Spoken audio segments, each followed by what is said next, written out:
Bom dia, a paz do Senhor Jesus esteja no seu coração nesta manhã. A palavra de Deus nos mostra que certa vez João Batista ele disse uma coisa com muita propriedade, válida para nós no dia de hoje, ainda que ecoa no tempo e no espaço, para ser uma grande verdade em nossas vidas. Quando ele declarou, que diminua eu, para que o Senhor cresça em minha vida. A palavra de Deus também diz, que Deus ele resiste aos soberbos, mas ele dá graça aos humildes. A palavra de Deus também diz para perdoar 70 vezes 7.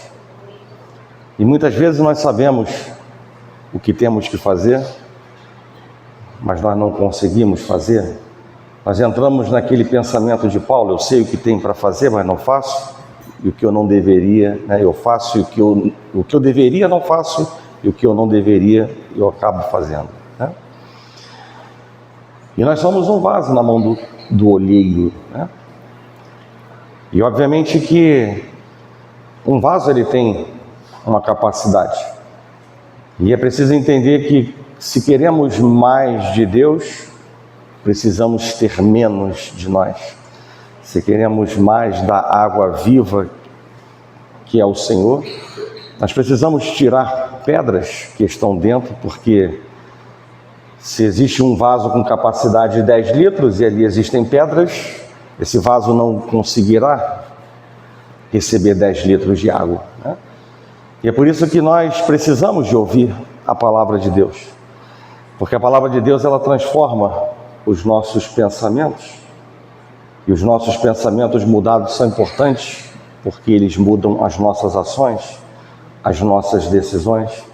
E, consequentemente, deixamos de ser um ouvinte da palavra para nos tornar praticantes da palavra, que é algo que recebe o selo da aprovação de Deus. Não recebemos o selo da aprovação de Deus sendo apenas ouvinte, mas recebemos o selo da aprovação de Deus sendo praticante da palavra de Deus.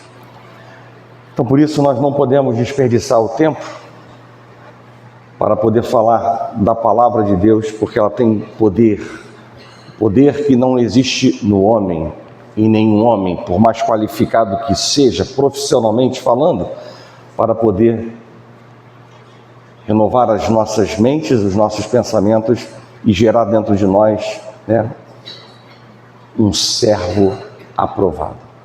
E é exatamente sobre isso que eu quero conversar com a igreja nessa manhã. Um servo aprovado.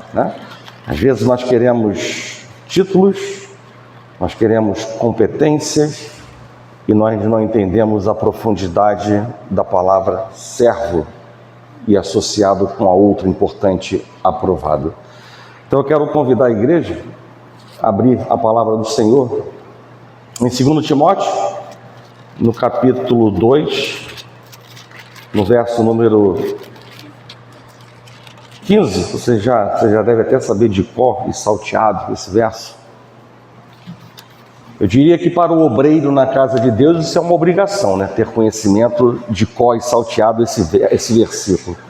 Mas você que ainda não é obreiro e talvez não tenha escutado, vamos aproveitar para levar um versículo importante para a sua vida espiritual. 2 Timóteo, capítulo 2, verso número 15, diz assim, todos acharam? Diz assim: procura apresentar-te a Deus aprovado como obreiro, que não tem de que se envergonhar, que maneja bem a palavra da verdade.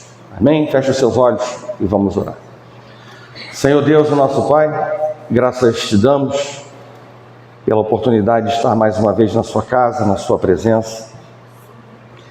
E, ó Pai, com expectativas grandes para escutar mais uma palavra, porque nós entendemos, Pai, o poder que há na Tua palavra para alcançar os nossos corações e mentes e fazer em nós coisas novas e grandes, porque o Senhor é Deus de novidade e de grandeza, não um Deus de mesmice.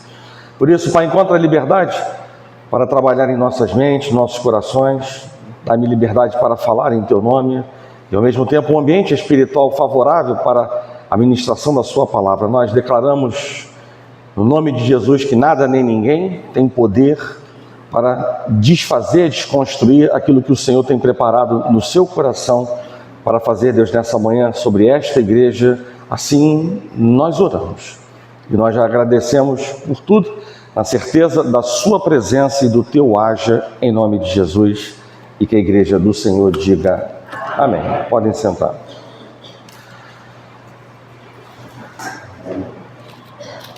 Bem, na segunda carta a Timóteo, Paulo ele escreve a seu discípulo em um momento de grande desafio para a igreja e diante de uma grande prova pessoal, vamos dizer assim, né? A perseguição era intensa, muitos estavam abandonando a fé, aquilo que os olhos, né, daquele jovem Timóteo via não era agradável. E ele precisava permanecer firme na palavra, firme no seu trabalho, firme no ensino correto da palavra de Deus, né? E por vezes, tal qual Timóteo, Deus ele nos faz passar por provas, né? Provas na nossa vida, provações, porque as provas, elas trazem benefícios espirituais de caráter pessoal. Eu diria de uma maneira resumida que as provas, elas nos expõem, mas com uma exposição positiva, no sentido de extrair de nós as impurezas, né? As provas, elas testam as nossas reações instantâneas. E aí eu faço lembrar da igreja algo que eu falei no domingo passado, né? A declaração de Jesus no Evangelho de Mateus, capítulo 10, verso 16, que diz o seguinte: eis que vos envio como ovelhas para o meio de lobos. Sede, portanto, prudentes como as serpentes e simples como as pombas. E isso expressa um dos mais elevados princípios da batalha espiritual, o princípio de não reagir, mas de agir no espírito oposto ao ataque oferecido contra nós, né? Então, deixando claro para nós que nós só venceremos situações de rancor, de ódio, de inimizade com o perdão, deixando claro que a maledicência, a fofoca, ela é combatida e vencida com palavras abençoadoras, que o mal com o bem, né, é vencido com o domínio próprio. Então nos mostra claramente, né, que nós não devemos reagir, mas sim agir num espírito oposto para alcançar os propósitos de Deus. E as provas, além de testar as nossas reações instantâneas, elas também testam a nossa disposição de obediência a longo prazo. Então, não somente as reações instantâneas, mas também a nossa obediência a longo prazo, já que eu diria que o tempo gera a perseverança, e a perseverança, vai dizer a palavra de Deus, que produz experiência, que por sua vez traz a reboque a esperança, né? A Bíblia, ela deixa claramente que Deus, ela ama os seus filhos e que todas as coisas cooperam para o bem daqueles que amam a Deus. Então isso significa que as provações e as tribulações que Deus permite em nossas vidas fazem parte de tudo que coopera para o nosso bem.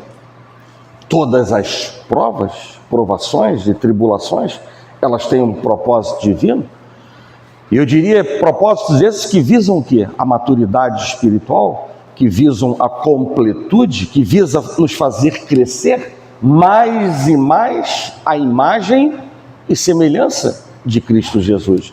É esse o objetivo de Deus. Não é nos tratar mal, não é nos afundar, não é dar uma rasteira em nós, não é nos desmotivar. O propósito no coração de um Deus de amor puro é nos fazer crescer a imagem de Cristo. Timóteo, é o que Paulo diz, procura apresentar-te a Deus aprovado. Traduzindo em miúdos, Timóteo, esforça-te para se apresentar a Deus aprovado. E essa deve ser a busca de todo cristão. Mas para nós alcançarmos esse alvo, eu diria que nós precisamos entender claramente o que significa ser aprovado, né? E aí eu li nessa semana um artigo, uma ilustração bem apropriada, adequada para um trabalhador aprovado por Deus, né? E dizia o texto que um jovem, ele estudou violino com um mestre de renome mundial. E quando ele chegou no seu primeiro embate, vamos dizer assim, no seu primeiro grande recital, né, a plateia aplaudiu cada número, mas o jovem intérprete, ele parecia insatisfeito com aquilo que estava diante dos seus olhos. E mesmo após o último número, apesar dos aplausos, né, o músico, ele parecia infeliz. Enquanto ele fazia a reverência, né, por ser a última peça, a última parte do seu recital, ele observava firmemente para um senhor idoso que estava no canto. E diz esse artigo, né, que quando finalmente o senhor idoso ele sorriu e ele assentiu em sinal de aprovação, esse jovem imediatamente ele se iluminou de alegria, né? E qual é a mensagem? Ele não buscava a aprovação da plateia. Ele buscava a aprovação do seu mestre. E assim deve ser conosco, cristãos, viver para a aprovação do nosso Deus, buscar, nos esforçar para ter a aprovação do nosso Deus. É claro que ter a aprovação do marido, da esposa, do pai, do pastor, do seu líder, é importante. Mas antes de tudo, precisamos ter a aprovação de Deus. E é por isso que Paulo bem vai dizer que antes importa agradar e obedecer a Deus do que aos homens, porque o que importa, supremamente falando, é ter a aprovação de Deus. Mas infelizmente, há muitas ideias equivocadas a respeito do que significa ser aprovado por Deus. E entre elas está a de que todo aquele que é usado por Deus também é aprovado por Ele. E quando nós olhamos para as Escrituras, nós vemos claramente que é possível alguém usado por Deus não ter uma conduta agradável aos olhos do Senhor. E exemplo disso é a igreja de Corinto, uma comunidade rica em dons espirituais. Nenhuma outra epístola trata tanto sobre os dons espirituais como a primeira epístola aos Coríntios. E em nenhum momento Paulo ele contesta ou questiona a autenticidade daquelas manifestações. Muito pelo contrário, ele ensina a igreja, presta atenção igreja, a usar com decência, com zelo e ordem os dons que haviam recebido do Espírito Santo. Contudo, é a essa mesma igreja que Paulo vai dizer lá em 1 Coríntios, no capítulo 3, verso número 1. Presta atenção. Eu, porém, irmãos, não vos pude falar como a espirituais, e sim como a carnais, como a crianças em Cristo. Irmãos, dons são instrumentos que Deus nos dá para servirmos a igreja. Também serve para edificação pessoal, também serve para que o Senhor seja glorificado. Deus não nos dá dons para gerar meninice de atitudes. E eu diria que ser aprovado ou agradável a Deus é algo que diz respeito ao nosso caráter. Dons, talentos, carisma, ministério podem não ser evidências da aprovação de Deus, por parte de Deus, E se nós quisermos de fato saber o que é ser aprovado por Deus, o que é ser agradável a Deus, nós temos que olhar para Jesus. Afinal de contas, foi ele, Jesus, que ouviu do seu pai o seguinte: tu és o meu filho amado e em ti me aprazo. E ser aprovado por Deus é andar nos passos de Jesus, porque a palavra de Deus vai dizer em 1 João, no capítulo 2, verso 6, o seguinte: aquele que diz que permanece nele, esse também deve andar assim como ele andou. Então está aí o caminho. E ele disse, Jesus: eu vim para servir e não para ser servido. Certa vez perguntaram a um pastor, líder de uma comunidade evangélica internacional, que dedicou 62 anos da sua vida ao ministério cristão, qual posição ele ocupava no corpo de Cristo. E a pergunta foi: o senhor se considera, o senhor é um apóstolo, um profeta, um evangelista, um pastor, mestre? E esse senhor de cabelo branco respondeu: eu sou um servo.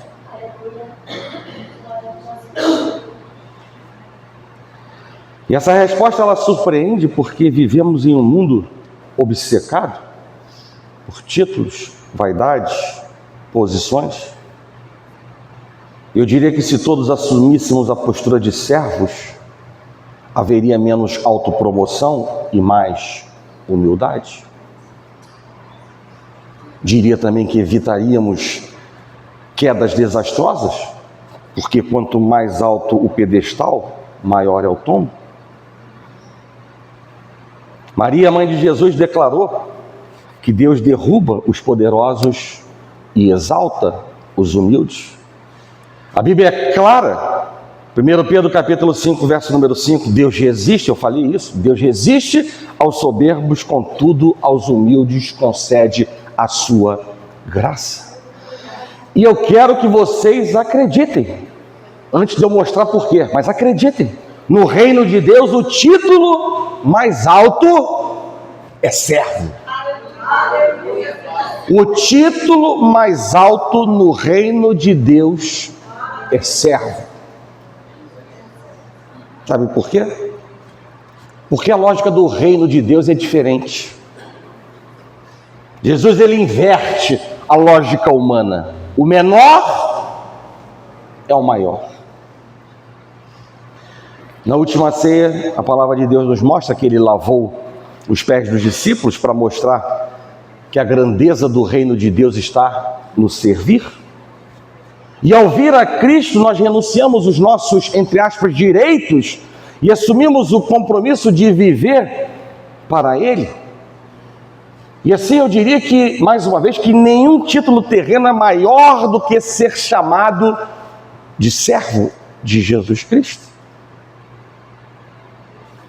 Abraão, Moisés, Davi, Isaías, Jó foram chamados de servos.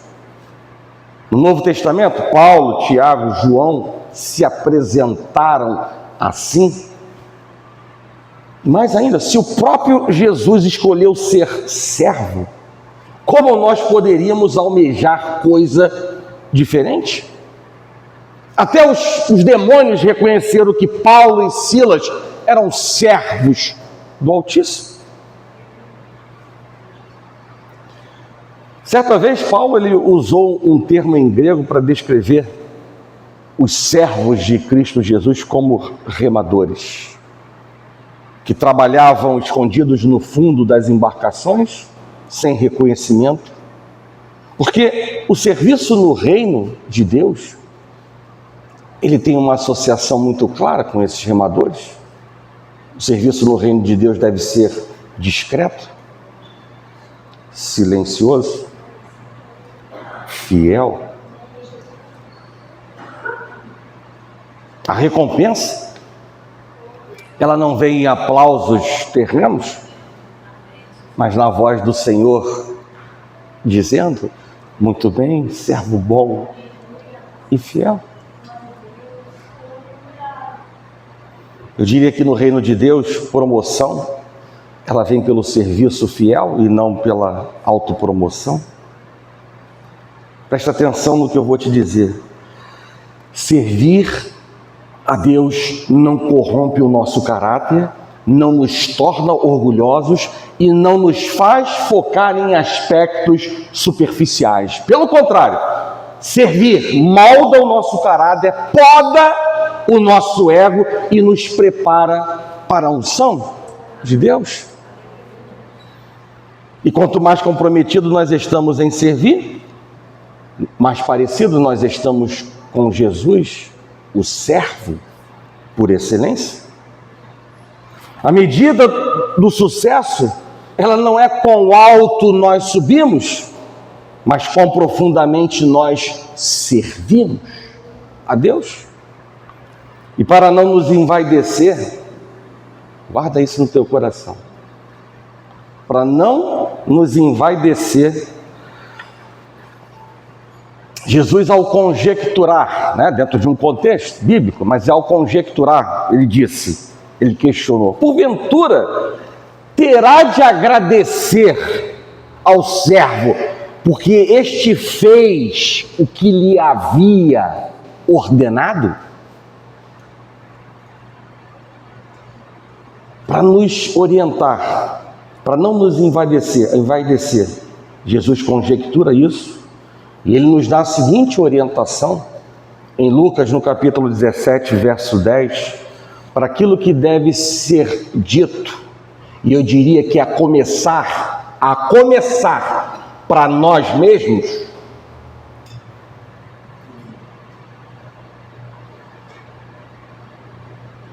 Após fazermos tudo o que ele havia nos ordenado, ele disse o seguinte, a resposta: sou um servo inútil, porque fiz apenas o que devia fazer. E às vezes dentro das igrejas, pessoas estão mais preocupadas em aparecer do que fazer, diante de um Deus que sonda e nos conhece por inteiro. E mais do que fazer, ainda que faça tudo o que é ordenado, Jesus, ele nos orienta para dizer primeiro para nós mesmos, não esperarmos aplausos de ninguém, para começar a falar para nós mesmos isso: sou um servo inútil, porque fiz apenas o que devia ser feito e não mais do que poderia ser feito. Se você tem dúvida, abra sua Bíblia depois, em Lucas 17, no verso 10, e você vai contemplar com os seus olhos o que ele diz nessa conjectura, uma mensagem muito clara para abafar todo orgulho, soberba, altivez, pedido de aplausos, de reconhecimento de homens. Timóteo, procura apresentar-te a Deus como um obreiro aprovado, como um servo aprovado, fiel, dedicado. E mais ainda, que não tem de que se envergonhar e que maneja bem a palavra da verdade. E isso, eu diria que exige esforço, exige uma vida de santidade diante de Deus. Não é de qualquer maneira que nós vivemos a nossa vida, não é fazer o que nós achamos melhor ser feito. Não se trata de melhor relativo, mas sim de um melhor absoluto revelado na palavra de Deus. Isso significa que Timóteo deveria ter 3 coisas: zelo pelo ensino, zelo pela palavra, conduta exemplar e compromisso com a obra. Ou seja, nada diferente daquilo que Deus espera também dos servos aprovados. zelo pelo ensino, pela palavra, conduta exemplar e compromisso com a obra. E ter zelo pela palavra não se limita apenas à simples leitura da palavra, mas envolve uma série de práticas, porque não somos chamados apenas a ser ouvintes, mas exige uma série de práticas que visam a compreensão, a aplicação e a disseminação dos ensinamentos contidos nela, que visam profundidade com Deus, que se manifesta em ações concretas e em um estilo de vida que reflete os princípios bíblicos e que, portanto, eu diria que tem íntima, profunda relação com aquelas outras duas coisas, um compromisso com a obra e a conduta exemplar.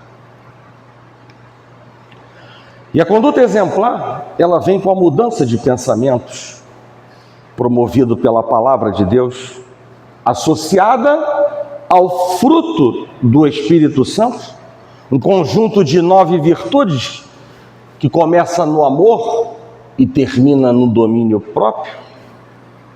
E não sei se você já pensou, mas características, virtudes essas que refletem nada menos do que o caráter de Cristo.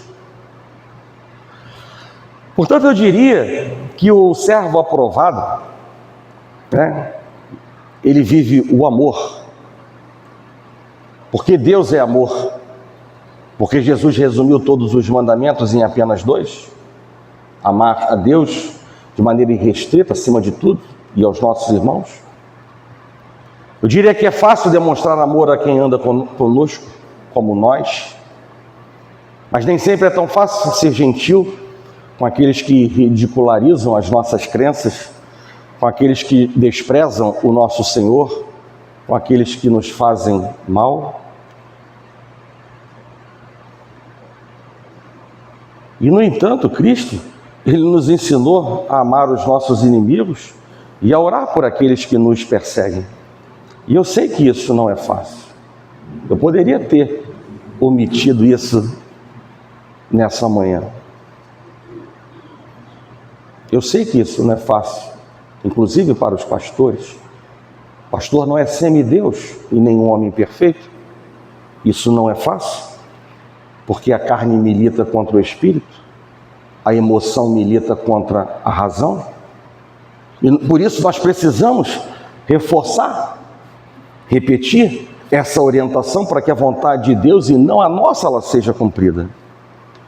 E aí lembre-se de como Jesus lidou com a mulher apanhada em adultério. Os seus captores a queriam morta, mas o nosso Salvador mostrou compaixão, mesmo sendo ele quem teria que morrer pelo comportamento pecaminoso dela e nosso. Cristo, ele veio ao mundo para salvar os pecadores, não para condenar os pecadores.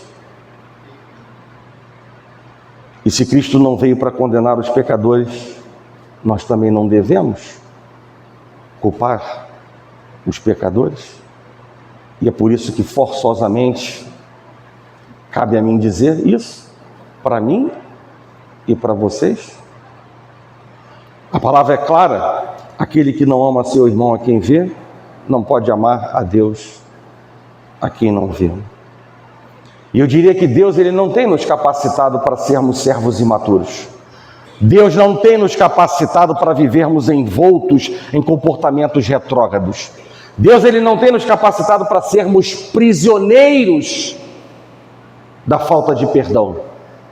Deus, ele não tem nos capacitado para sermos vencidos pela indiferença, para vivermos relacionamentos de aparência, para nós negligenciarmos os mandamentos de Deus, para nós desobedecermos ao que Deus tem falado conosco. Porque simplesmente nós não ganharemos nada com isso, nada. Ninguém que enfrenta o Senhor com a desobediência recebe a aprovação dele. Nós somos chamados para ser irrepreensíveis, vasos de honra, santificado, útil para o Senhor. E se necessário for, Nós precisamos rever nossos posicionamentos, porque o verdadeiro amor, ele cobre multidão de pecados, ele tudo sofre, tudo crê, tudo espera, tudo suporta, jamais acaba. E aí eu deixo 2 recomendações para nós nessa manhã. A primeira, não traga à existência aquilo que Deus já mandou deixar para trás.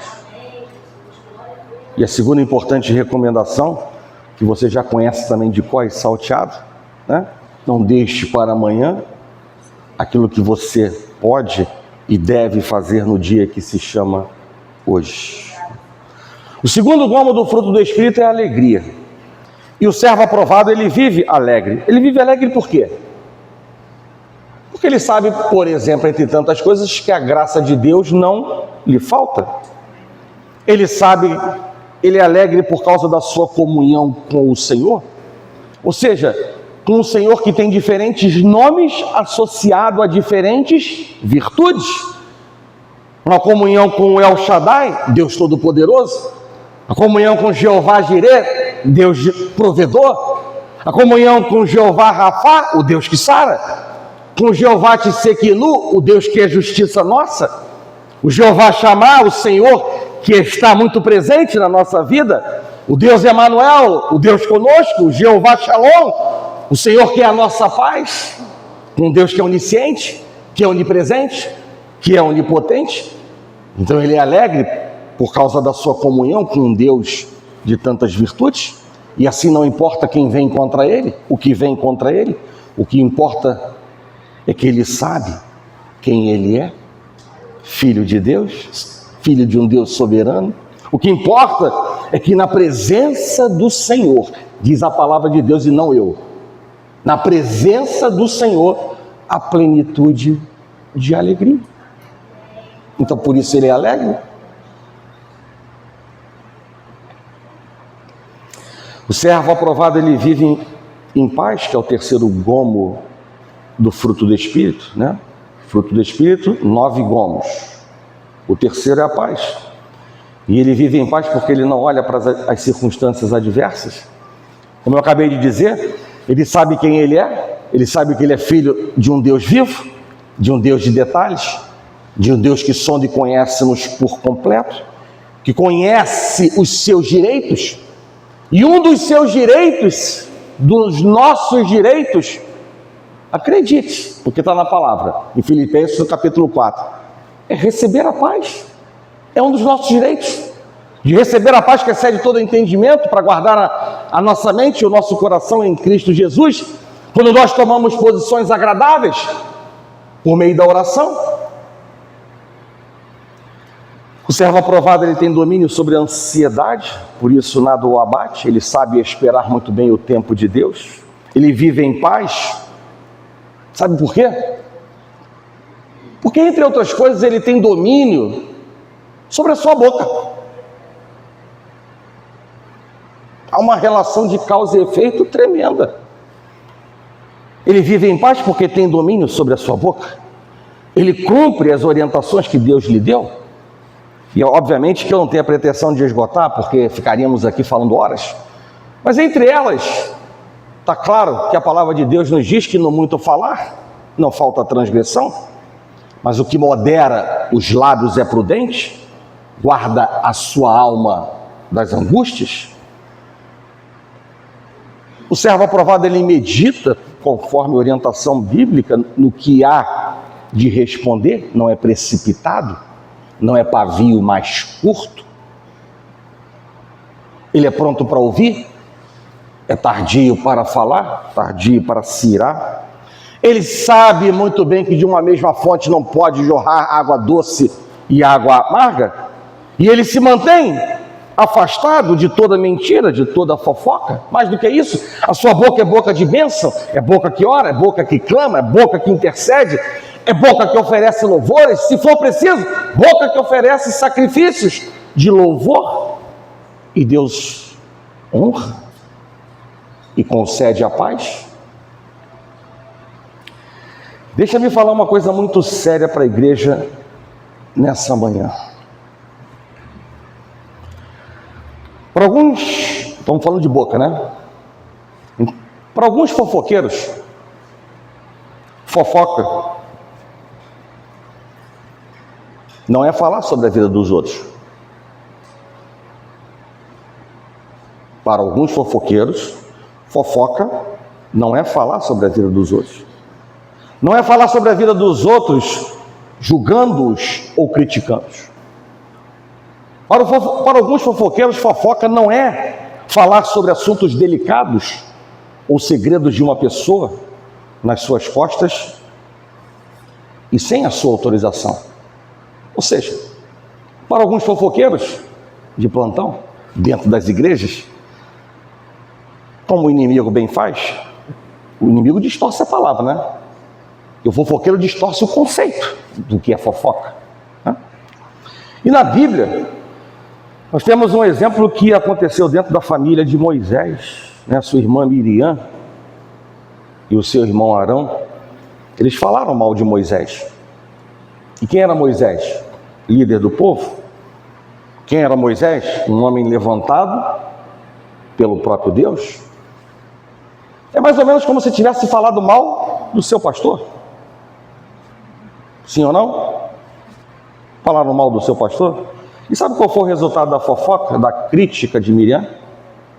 A palavra de Deus diz que ela ficou leprosa e teve que ser retirada do meio do povo durante 7 dias até ficar purificada novamente.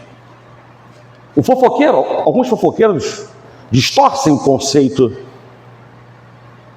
da fofoca, do significado da fofoca. E esses mesmos fofoqueiros que distorcem o sentido da fofoca vão dizer, ou vão falar o seguinte: ué, eu não tenho lepra? E a lepra espiritual? E o mau cheiro diante dos olhos de Deus? E o mau testemunho que é propagado?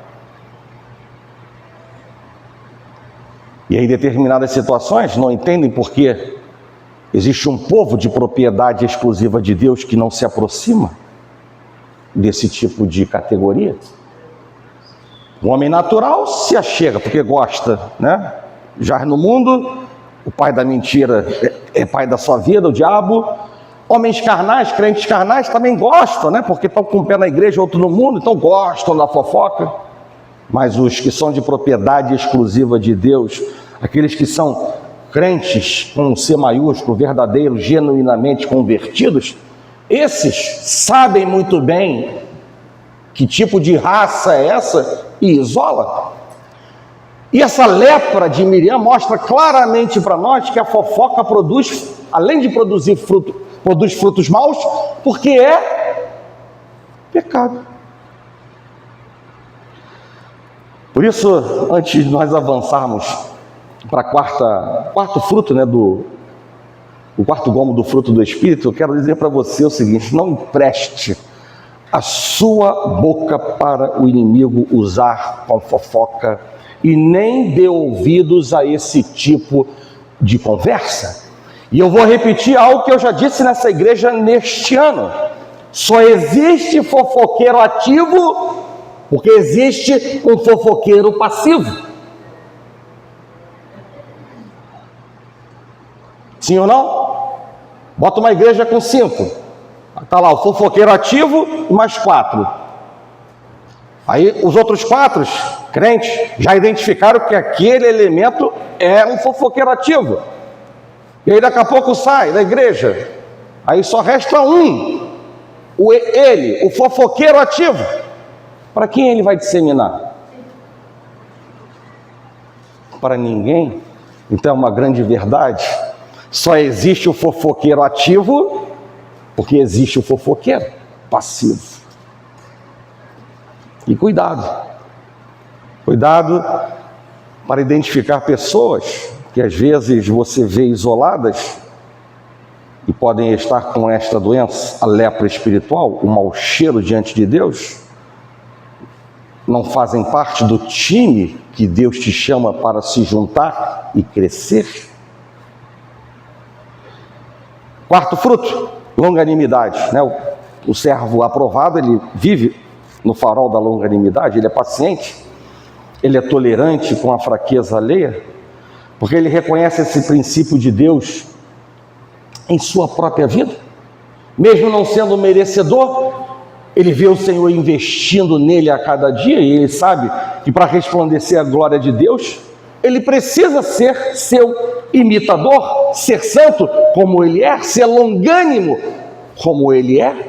Então, um servo aprovado, ele vive a longanimidade, vive a benignidade, ele está disposto a fazer o bem sempre, mesmo diante daqueles que testam a sua paciência. Não existem votos falaciosos, mas atitudes concretas e condizentes com a sua identidade espiritual, porque ele sabe que é chamado para ser testemunha de Cristo Jesus. O servo aprovado, ele vive a bondade, ele tem um bom caráter, um coração vacinado contra o egoísmo, o orgulho, a raiva, um coração vacinado contra a ingratidão, a maldade e as enfermidades da carne, porque ele se vale de dois importantes princípios bíblicos: o princípio do despojamento, ao se despojar dos comportamentos, atitudes e pensamentos que não agradam a Deus, não somente do princípio bíblico do despojamento, mas também do princípio bíblico do revestimento, ao se revestir do novo homem pela renovação da sua mente. Eu diria que por mais que a carne milite contra o espírito, ele sabe que é preciso se despojar do egoísmo, da mentira, da arrogância e se revestir do servir, da verdade e da humildade.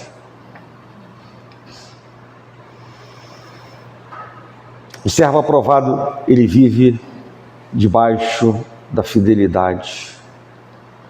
Ele não comete adultério espiritual, traindo a confiança do Senhor.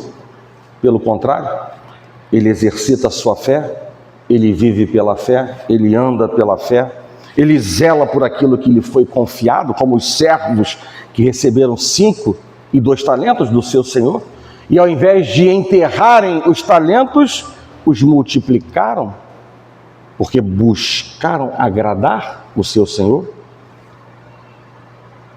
Esse servo, ele não mede esforços em servir, porque ele não negligencia a responsabilidade de ser um instrumento para a glória de Deus. Ele cumpre os seus votos, ele cumpre os seus compromissos, ele não troca a aprovação de Deus por nada. Está na roda dos escarnecedores, na noite, em festas mundanas, amigo do mundo. Isso é coisa do passado, porque aquilo que não convém, aquilo que não edifica, não é para a glória de Deus, não faz mais parte do seu repertório de vida, não faz mais parte do seu cardápio diário.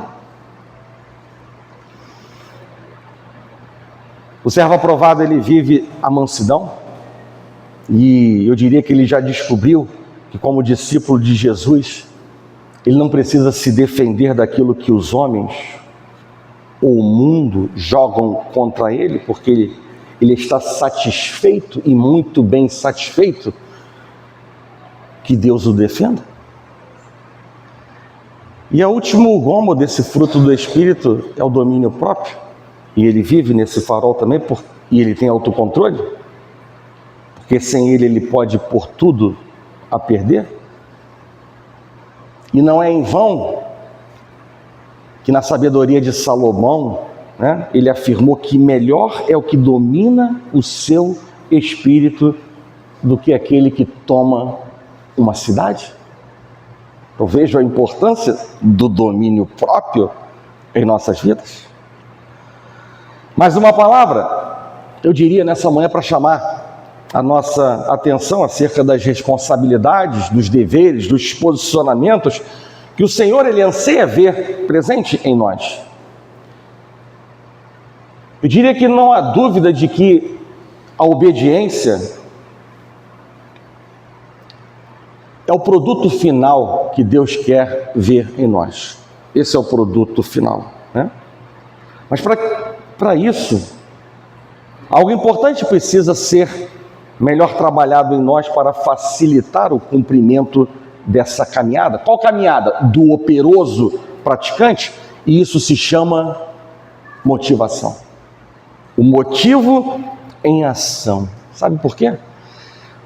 Eu diria que a motivação, ela é a chave da porta da vitória, da porta da transformação em nossas vidas. Por que eu falo isso? Diz a palavra que no Val do Jaboque, o Senhor ele transformou Jacó em Israel, porque ele viu a sua motivação durante toda a noite. Jacó não queria ser mais quem ele era, e ele não parou de lutar até que a sua bênção chegasse. E a palavra de Deus diz que o enganador, Jacó, foi transformado em Israel de Deus, em príncipe que lutou e prevaleceu. E não é difícil entender que a ação do homem, de Jacó, gerou a reação de Deus, o mover de Deus. E eu pergunto para a igreja nessa manhã, qual tem sido a sua motivação? Mais ainda, qual tem sido a intensidade da sua motivação? O que você tem feito para demonstrar a Deus que não quer viver dias de Jacó, enganador, adulterando a vontade e as primícias de Deus? Pergunto para você, a aprovação de Deus é um alvo bem definido na sua vida? Ou é apenas um alvo de oportunidade? Eu fui impactado na sexta-feira, no culto das mulheres, depois que acabou a palavra, onde a diaconisa Marilda ministrou para nós uma palavra sobre a sunamita, deixando, pelo menos para mim, algo que eu compartilhei no final, de maneira bem latente, evidente, a importância do posicionamento, né? E ainda ecoando essa palavra, a irmã Celiana,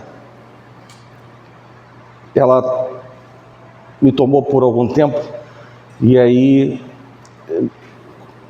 veio falar sobre a filha, Laís, que tem 11 anos, e ela já tinha contado para mim o início desse testemunho, que na verdade, num momento era apenas uma preocupação, mas eu diria que com o complemento do que ela falou ontem, virou um testemunho.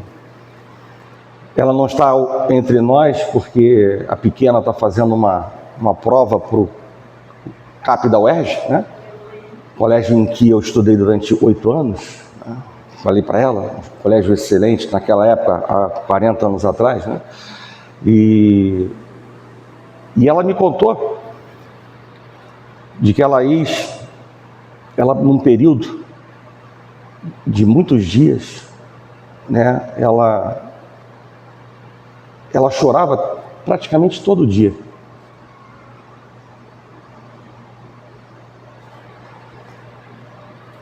Eu fiz aqui a pergunta para vocês: a aprovação de Deus é um alvo bem definido na sua vida? Existem muitos cristãos que estão dentro das igrejas que andam e não estão preocupados em como Deus está os vendo, porque estão diante de um Deus que não é visível, e aí porque não é visível, às vezes não se lembra de Deus, do que Ele fez por nós na cruz do Calvário. E ela me disse que ela ia por alguns dias, bons dias, ela chorava todo dia, preocupada, 11 anos, preocupada de que Deus não estaria perdoando.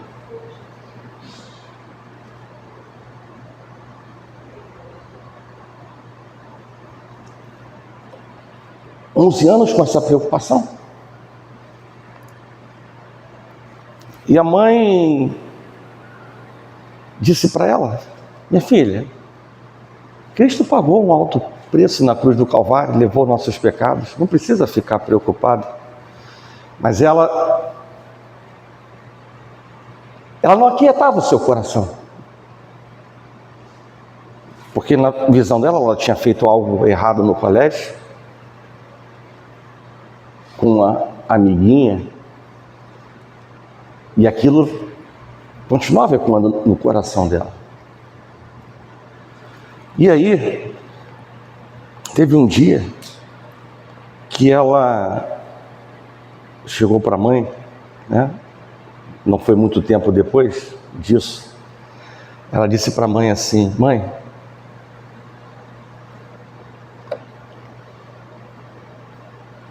Deus falou comigo.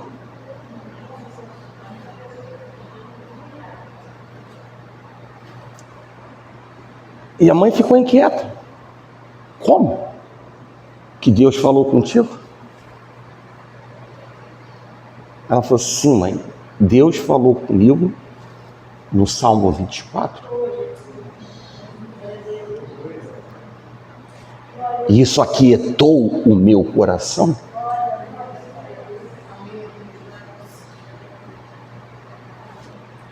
Uma criança preocupada em como Deus está a vendo. E no meio desse testemunho,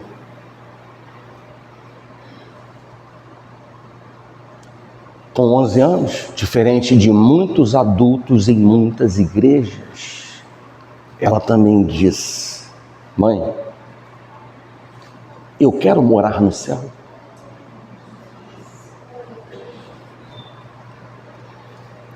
É uma menina diferente. E eu disse para ela: daqui a pouco vai chegar a decisão de aceitar Jesus como seu Senhor e Salvador. E ela já tem maturidade por aquilo que ela está construindo na sua carreira. E eu pergunto para a igreja, novamente: a aprovação de Deus tem sido um alvo bem definido dentro do seu coração? Ou é apenas um alvo de oportunidade? Se vier, veio, não estou preocupado com isso. Eu já comentei com vocês, né, um colega de trabalho que me usava sem eu fazer absolutamente nada, mas usava o meu nome para dizer para a esposa que estava comigo quando ele estava fazendo coisa errada. E ele dizia: quando eu tiver 80 anos, aí eu vou aceitar esse Deus. Eu disse para ele, falei: será que você viverá 80 anos? Você tem domínio sobre o dia de amanhã? Mas o olho estava só no seu umbigo e nas coisas materiais. Nós nos separamos, eu fui para um canto, ele foi para outro, mas eu soube que mais tarde ele se separou da esposa. Qual a colheita que ele fez? Qual a mentalidade que ele tinha? Qual a sua motivação? A motivação presente no seu coração? Igreja, eu fiz alguns questionamentos. E eu vou dizer mais. Deus, Ele já conhece as suas respostas. O inimigo, as suas fraquezas, e a igreja, os seus frutos. Não adianta bater, levantar a bandeira, gritar. Somos conhecidos pelos frutos. Deus nos conhece pelos frutos. O diabo nos conhece pelos frutos. A igreja nos conhece pelos frutos. Quero dizer para a igreja nessa manhã, mais uma vez, eu que sou um incansável homem para falar sobre a palavra de Deus, da importância da palavra de Deus e inundar o coração da igreja com referências bíblicas para edificação da igreja. Mais de Deus e menos de mim.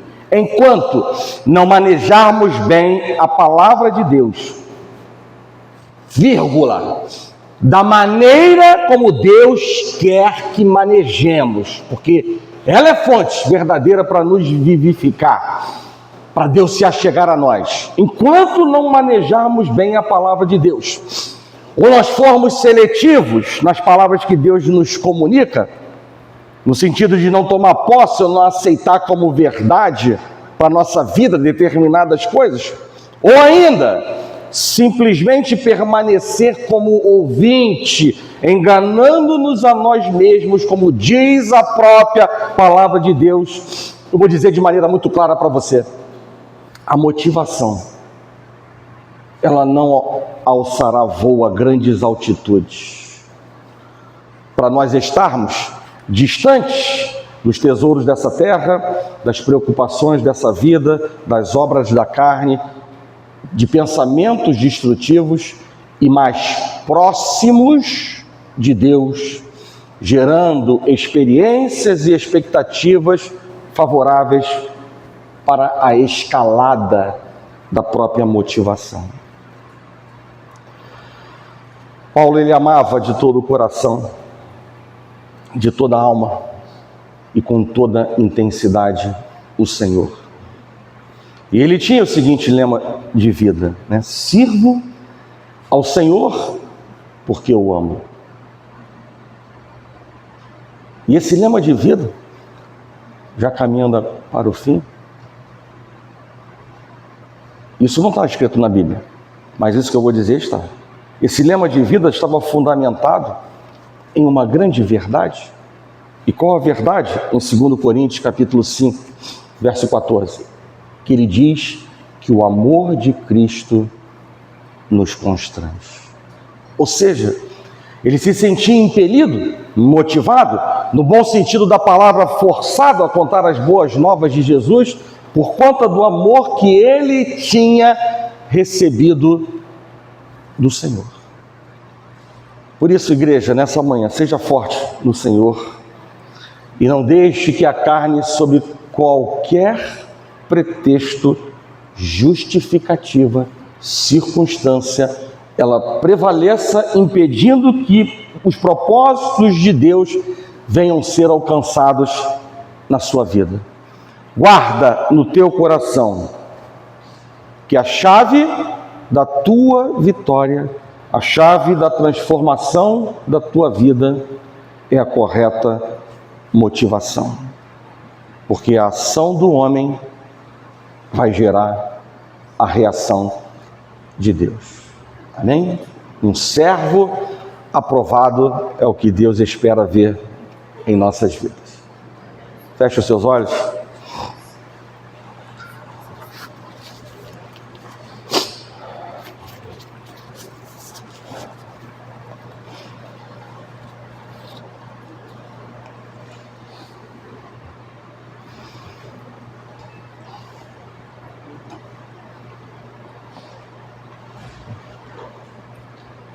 Senhor Deus e nosso Pai, quantas coisas temos escutado nas últimas pregações, ministrações, nos chamando à retidão, a um caminho de transformação, de mudança, a um caminho de completude, de nos encher mais do Espírito, diminuir de nós, para nos tornarmos semelhantes a Cristo Jesus. E como nós bem sabemos, há uma distância entre a teoria e a prática. Por vezes, como foi dito nessa manhã, como Paulo, nós sabemos o que temos para fazer e não fazemos. E existe uma outra grande lista de coisas que sabemos que não devemos fazer e fazemos. Mas nós estamos certamente diante de um Deus que não trata mal por mal, diante de um Deus que sonda e nos conhece por inteiro, de um Deus que olha o nosso coração e contempla as verdadeiras motivações, os verdadeiros motivos em ação presentes em nossos corações. E entendendo, Deus, que nós somos falhos, pecadores, infiéis, e nós somos fracos por nossa própria natureza, de alcançar tudo o que o Senhor vem falado conosco por meio da sua palavra. Nós queremos mais uma vez recorrer ao Senhor para que possa nesta manhã alcançar nossas vidas e os nossos corações, para que haja transformação, mudança e se cumpra uma poderosa promessa que o Senhor diz que faz nova todas as coisas em nossas vidas. O Senhor não é homem para mentir, e se o Senhor diz, o Senhor cumprirá. E nós não queremos, Deus, ser motivo de impedimento, barreira, muros para o Seu haja em nossas vidas. Nós estamos, Deus, nos apresentando a Ti, na Tua casa, casa de oração, oferecendo as nossas primícias, com entendimento claro de quem nós servimos e do que nós queremos, Pai, viver em nossas vidas. Queremos, Deus, ter o selo da Tua aprovação, mas por vezes a nossa carne, as emoções militam contra o Espírito e a razão diante de um culto racional que a Tua palavra nos chama a viver, Pai. Em nome de Jesus, toca, Deus, em nossas vidas, boca, nos nossos ouvidos, corações, pés, aquilo, Deus, que são hoje portas da nossa alma e que por vezes se abrem para receber alimentos contaminados. Nós Te pedimos, ó Pai, discernimento. Nós Te pedimos, Deus, que o Senhor nos purifique, nos santifique e nos faça, Deus, avançar nessa estrada para aquilo que o Senhor já preparou para as nossas vidas. Não nos deixe, Senhor, patinhando no mesmo lugar. Não nos faça, Deus, retroceder, mas pega, Deus, a nossa mão, nos abraça e nos faz caminhar, avançar para aquilo, Deus, que o Senhor tem já reservado para cada um de nós, Pai. Em nome de Jesus, nós declaramos, ó Pai, que não aceitamos que o inimigo venha desconstruir, desfazer aquilo que o Senhor tem, ó Pai, feito dentro desta igreja. E nós queremos, Deus, continuar avançando e não estarmos parados e retrocedendo. Por isso, ajuda-nos, Deus, porque grande continua sendo o desafio e nós precisamos, Deus, olhar para o horizonte, para frente e não estarmos, Deus, como bombeiros apagando incêndios de coisas que já não somos mais inocentes do conhecimento da Tua palavra. Nos faz, Deus, desapegar. Quebranta, Deus, o nosso coração e que o Teu Espírito Santo esteja nos confrontando para podermos entender qual seja a Tua verdadeira, boa, agradável e perfeita vontade para ser cumprida, Deus, em nossas vidas. O entendimento claro de que não existe êxito, não existe vitória num caminho de enfrentamento e de fuga da Tua vontade, Pai. Que diminua nós para que o Senhor cresça. É o nosso desejo, é a nossa oração, é o nosso clamor. Que não seja, Deus, algo superficial, mas que seja algo genuíno e verdadeiro, sincero, um arrependimento dentro de nós, para que nós possamos deixar para trás, como foi dito nesta manhã, deixar para trás o que o Senhor já mandou deixar para trás. Ajuda-nos, Deus, quebra, Deus, esses laços com o passado, quebra, Deus, todo o mal, orgulho, quebra, Deus, toda resistência, bloqueio, dureza, Deus, no coração, para que nós possamos, Deus, ver, ó Pai, a Tua glória se manifestar em nossas vidas e mergulharmos, Deus, em águas mais profundas desse relacionamento contigo, Pai. Não queremos de maneira alguma desagradar o Teu coração e nem brincar de sermos cristãos, de sermos servos, mas sim, Deus, obreiros aprovados, que não tem de que se envergonhar e que maneja bem a Tua palavra, Pai. Faz a obra, Deus, continua a Tua boa obra em nossas vidas, porque nós cremos que os Teus planos não serão frustrados e tudo, Deus, coopera para o nosso bem. Assim, Deus, nós oramos e nós agradecemos por tudo nessa manhã, em nome de Jesus, e que a igreja do Senhor diga amém.